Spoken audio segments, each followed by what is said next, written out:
If someone told you in 1991 that a plot of land in Abuja would one day sell for over 500 million, you probably would have laughed, right? But today, you might be the one struggling to afford even a small piece of that same land. This is the story of how Nigeria's capital city transformed from empty bushland into one of the most expensive real estate markets in West Africa, and what this means for you if you're thinking of investing in property in Nigeria. Let's say you were a civil servant, transferred from Lagos to Abuja in the early 90s. You arrive to find the city still under construction, dusty roads, very few buildings, and not even enough housing for workers. Many people slept in makeshift shelters or commuted daily from satellite towns like Suleja. In fact, entire districts like Maitama, Asokoro, and Wuse were mostly untouched, just red earth, thick grass, and bushy paths. The land was cheap, but very few believed it had value.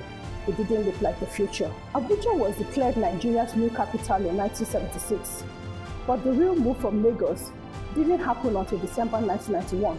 The plan was bold: create a capital that was centrally located, well organized, and not overcrowded like Lagos. But big plans don't always translate into immediate progress, right? For years, people mocked the decision. Why move to the bush? They said the government was giving out plots for next to nothing, but most Nigerians didn't see the opportunity. They saw trees and monkeys. What changed everything was simple. The vision didn't die. Successive governments kept investing in infrastructure, roads, water, and power. Ministries started relocating. International embassies moved in, and this happened. Prices started rising quietly. Those who had collected plots and held on suddenly saw their dusty land become hot cake.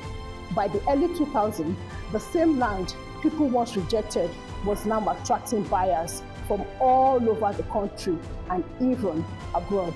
This is what I mean when I say that wealth in real estate isn't always about what's trending now, it's about what's coming. Abuja's rise didn't happen overnight, but when the market woke up, it rewarded those who had the foresight. For instance, people who bought land in Gwalimpa in the late 90s for 500,000 now own property worth over 150 million. That's not an exaggeration, it's verifiable facts. Even today, the story is still unfolding.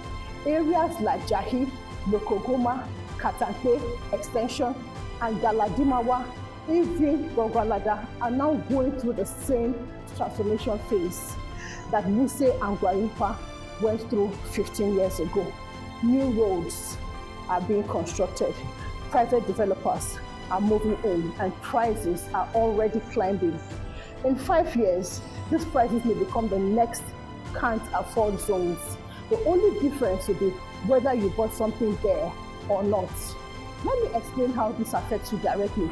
If you're in diaspora, thinking of investing back home, Abuja might not look like your first choice, especially with all the hype around Lagos.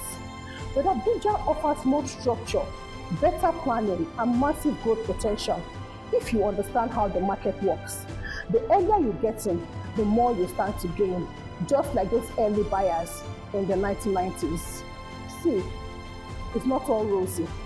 Land scams still happen. Title issues are real. There are areas you must avoid.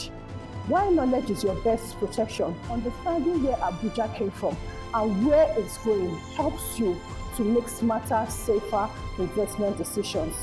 You don't want to be the person who hears about another 10 times growth story and realized you missed it again. As a real estate advisor who helps Nigerians and diaspora investors find real, verified, and future-forward property opportunities, my job is to guide you through this maze so you don't fall for hype or get stuck in regrets. I don't just sell land, I help you understand the land story, its future, and how it fits into your long-term goal. If stories like this help you see more real estate with fresh eyes, follow me for more deeply researched real-life Nigerian property stories. Because more land is still speaking, just like City View, parks and resorts that we are currently selling at Gwagwalada, and some people just don't know how to listen yet. Will you listen? Let's make sure that you do. So if you find this useful, do not forget to hit that subscribe button and follow us for more real estate tips. If you're looking for something in Abuja, well, my numbers are also scrolling on the screen. I'll be sure to point you in the right direction. My name is Trinita, your friend and your trusted realtor.